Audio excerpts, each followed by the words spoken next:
It's getting over that fear of failure, isn't it? Yes, The it is. fear. It is. And the acceptance of doing it wrong is okay. Doing it wrong is okay. Oh, absolutely. So when you accept that doing it wrong is okay, you're not going to block your system.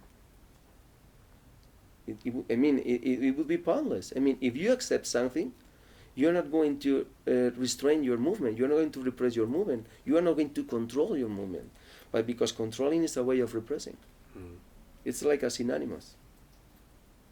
You know, if you accept failure, failure is not failure anymore. Failure is just a concept, but it is also a feeling. When you have felt failure many times, when you have thought about failure many times, failure becomes a feeling. That is a problem. That feelings before being feelings are thoughts. But if you go to those thoughts again and again and again and again, you convert it into feelings. And then obviously you are conducted by feelings. We are not conducted by thoughts. As I told you, the way you feel will allow or not the way you think. So in fact, our emotions give us permission to do what we think. If we don't take into account our emotions, if we take them for granted, we are lost. Because we have been lost track of them for a long time.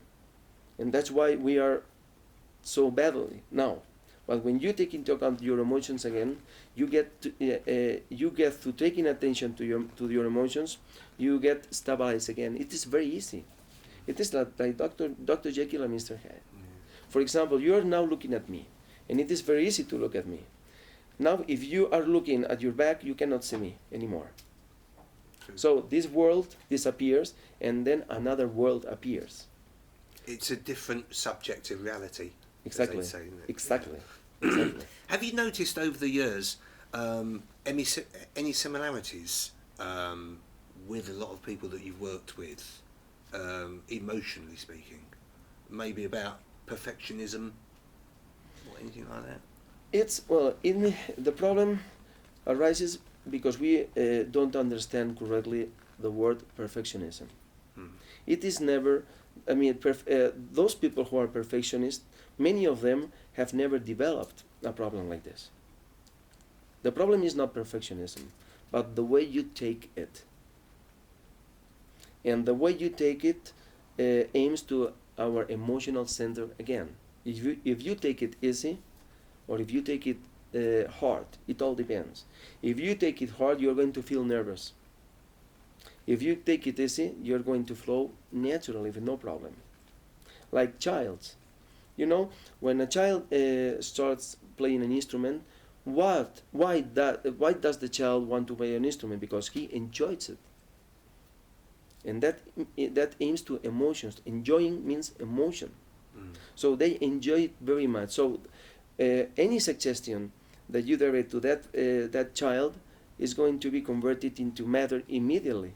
It will take form immediately because there are no interferences. There's just joy, pleasure, enjoyment. So if you really enjoy what you are doing, you're not going to have any problem. You will have to practice in order to precise the movement. But there will be no interference. That's why no kids have problems like this. Save that the kid has parents very demanding. Then they can solve the problem, in that child, and sooner or later that problem is going to arise. I wondered if that's a connection with many sufferers in later life, that there was something earlier on like that demanding parents. Yes, there are. That set that seed, as you say. Yes, I have found many connections in many people that they have developed the problem after having had a terrible time in his student period. Many of them. Yeah. Many of them. There's a strong relationship there's a strong connection between what they feel after many years after and with what they have gone before, but with what they have gone through before. Yeah. There's a strong connection. Yes, there is. You know that we in fact conduct ourselves by behavioral patterns. We learn to imitate behavioral patterns. And we don't understand, for example, we learned in fact to feel badly if we don't play correctly. Why? Because we see other people feeling badly because they have failed a note, they have missed a note, of because they are not getting the results they want to. So you start imitating them because you cannot see, because you don't understand the information in any other way. If he feels badly, I have to feel badly also. I mean, we learn it through imitation patterns. We do it. So when we are childs, we absorb the information very easily. But when we absorb the information very easily, but we are sort of innocent. So we are not vulnerable to what adults are vulnerable to. Why? Because when we are child, we are just enjoying. We are not judging anything. We just enjoy. We are not thinking that we are doing badly or something like that. We just enjoy playing. But when we become adults and we become responsible, then we cannot allow those fails to happen. And then we start repressing ourselves in order to play well.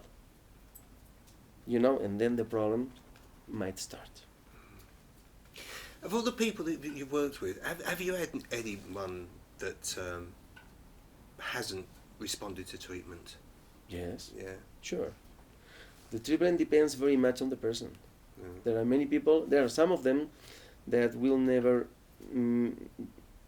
be willing to make the right effort to get rid of the problem. Why do you think that is? Because they are exhausted. Most people who do not respond to the treatment are not really disciplined. They just think that this is like taking pills. Okay, I take a pill. Okay, I'm going to listen to Joaquin, and that's all I have to do. No, that's not what you have to do. What you have to do is to put into practice what I'm saying. I know that it is not easy.